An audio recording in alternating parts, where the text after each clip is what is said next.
Hi అండి అందరికీ యూట్యూబ్కి స్వాగతం. ఈరోజైతే జనవరి 1 కాబట్టి మేమైతే చికెన్ బిర్యానీ అయితే చేయాలనుకున్నాము.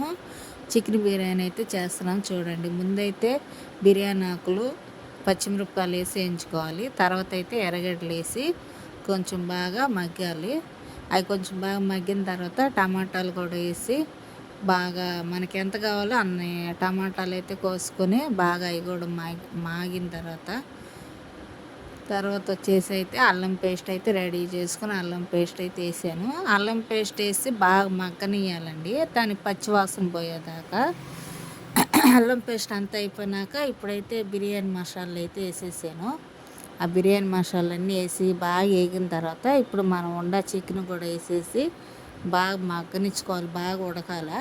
ఆ చికెన్ కూడా వేసేసినాక అంతా తిప్పేసి ఎసరికి నీళ్ళైతే మనకి ఎన్ని పడతాయో అన్ని నీళ్ళైతే పోసేసాను.